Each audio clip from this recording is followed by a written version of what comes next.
In a shocking turn of events, unions representing 14,000 members of the Disneyland cast members announce a scheduled strike authorization vote for Disneyland. This could cripple the parks at one of their most lucrative times of the year. Let's talk about that on That Park Place.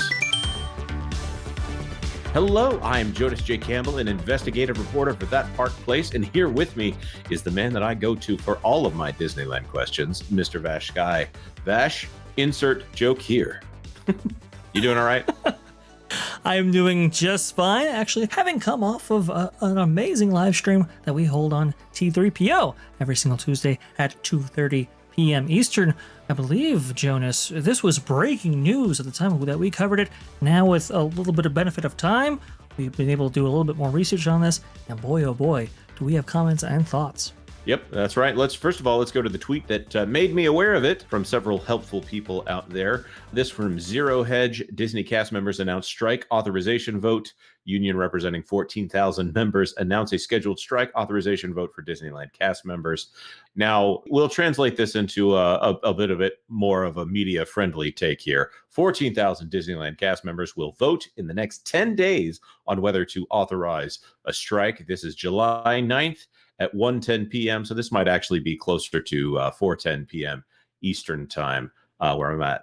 This by Tom Tapp over here from Deadline. This is breaking news right now. All is not well in the Mouse's house, the largest bargaining unit of Disney's workers in California, representing everyone from custodians and ride operators to candy makers and merchandise clerks, today announced that a strike authorization vote is scheduled for Disneyland cast members.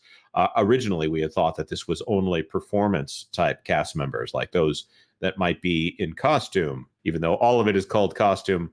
This video is not safe for magic. I'll say that. I've gotten some pushback from someone I know who wants to keep the magic safe. I don't know that we will be able to do that on this video. Somebody who might be dressed like this guy right here.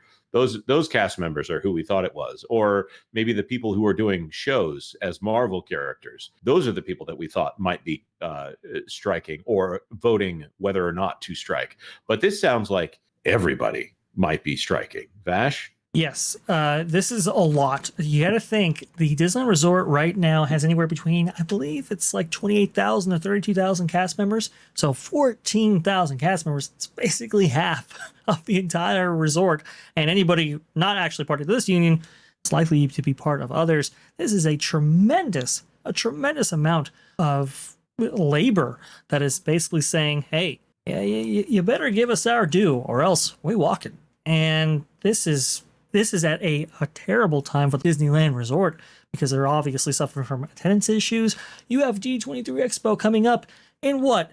Less than like a month? Yeah, actually a month from the day that we were recording, this being July 9th. August 9th is the kickoff to the D23 Expo. This couldn't have come at a worse time. And that is 1 month from today.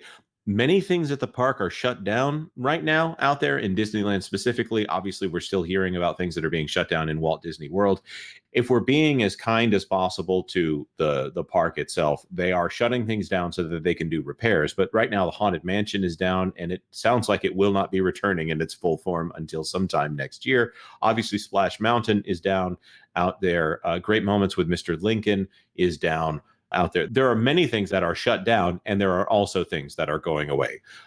We're obviously hearing about, as I referenced before, the Doctor Strange show that is now ended some 9 days ago. The Warriors of Wakanda that used to tour, or some of the live performers that used to add, I don't want to say streetmosphere because they were on stage.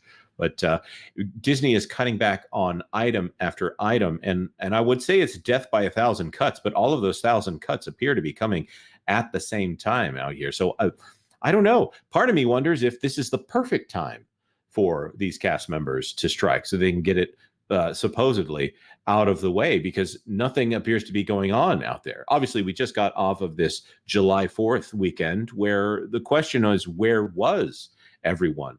Epcot apparently empty. Walt Disney World apparently empty. Disneyland apparently empty for July 4th. This is a company that, forgive me for ranting for so long here, but is currently trading at $97 after hours, but $97 at the end of the the closing bell there. Again, no financial advice ever on this channel, but they're not doing so hot here as a company, and the parks are supposed to be the cash cow that keeps them going here. This is where Nelson Peltz was confirmed to not be getting a board seat, and now we're at $97 a share. And they're not going to be getting gains from the streaming services. They're not going to be getting gains from the media networks outside of streaming services, it sounds like. And what's left is the parks, and the parks are just seem to be a problem factory. You can't charge for Genie Plus or Lightning Lane, Multipass, or whatever it is if no one is in the park. So 70% of this company's revenue comes from the parks. Thank goodness that it's Walt Disney World where most of their money is made, but their second most lucrative spot is obviously Disneyland out there in Anaheim. Vash, I've ranted. I'm sure you've got things to say. Please go ahead.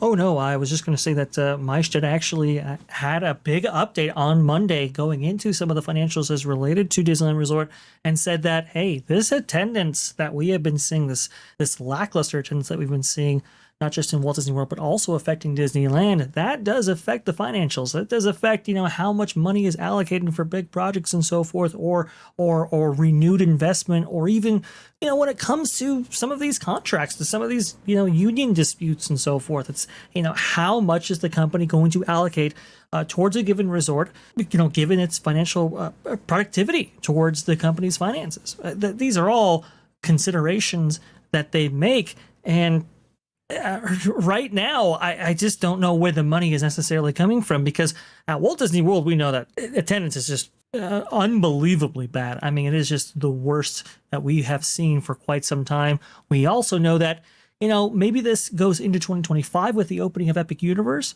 They want to get that park, or at least Universal does, as quickly as possible.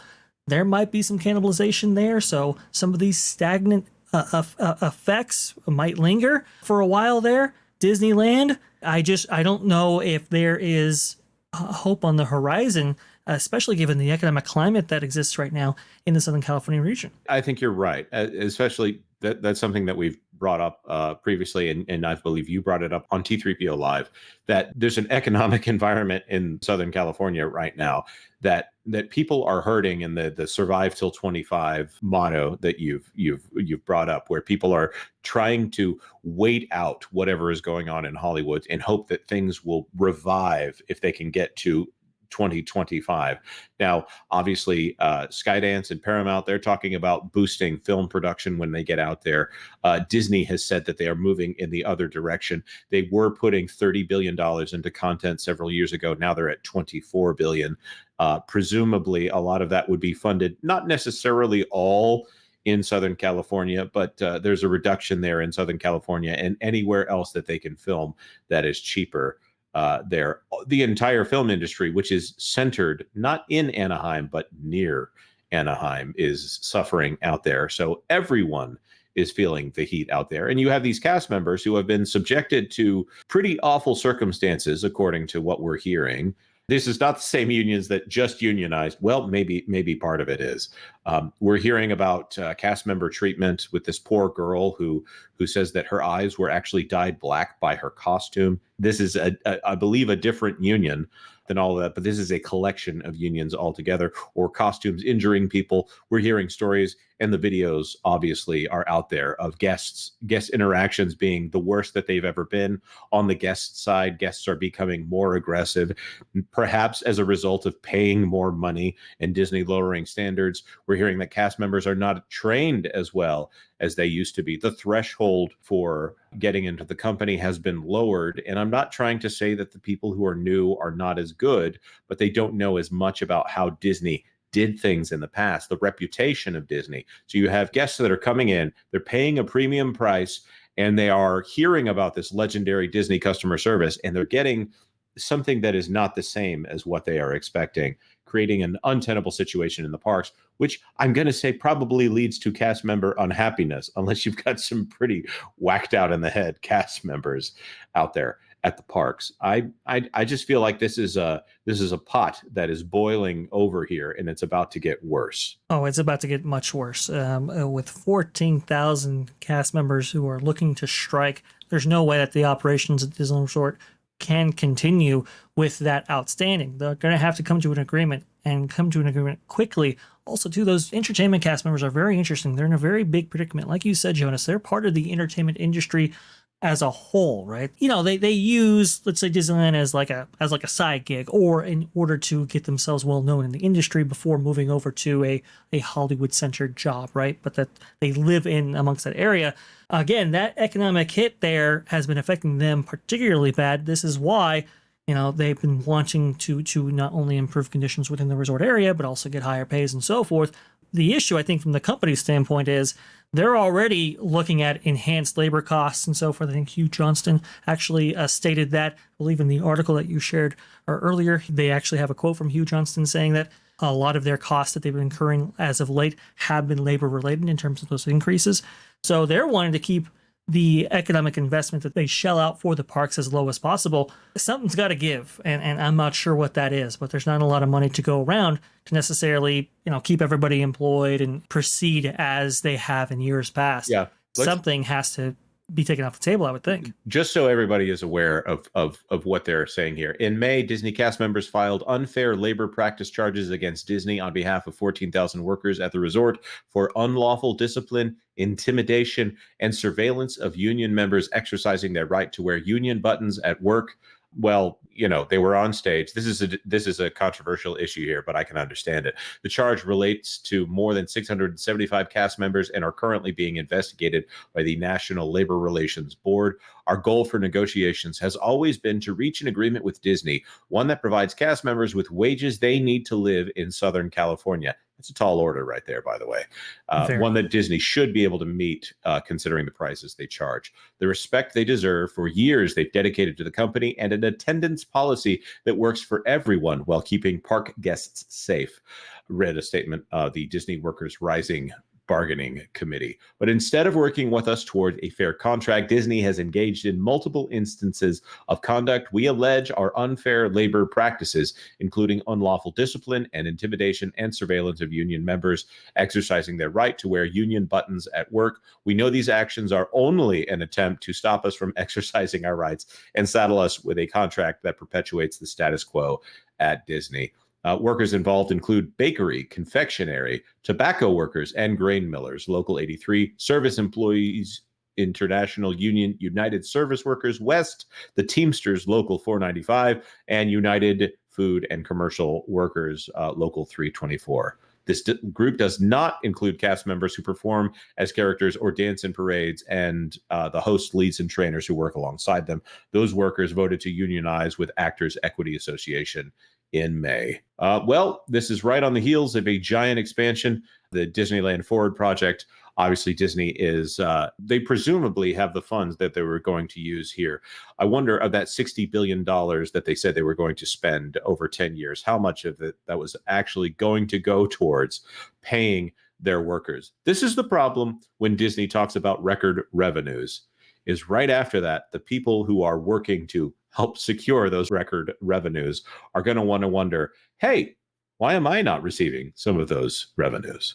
Everybody wants their piece of the pie. That's just how that goes. That's right. And I'm not saying they're being greedy. I think that they have a case here, and Disney has obviously been a little bit slow with some of the treatment of their cast members there. But we want to throw this to our commenters. What do you think of this situation? Who is in the right? Who is in the wrong? And if it's wrong on both sides, there's probably some nuance in the middle. We would love to hear your thoughts on that in the comment section down below. Of course, like this video if it's been helpful to you. If you appreciate breaking news on this channel, consider subscribing to That Park Place for all the news that should be fun. Thanks for watching That Park Place News. For more information, consider checking out www.thatparkplace.com. And don't forget to subscribe, share, like, and send this out on your favorite social media accounts.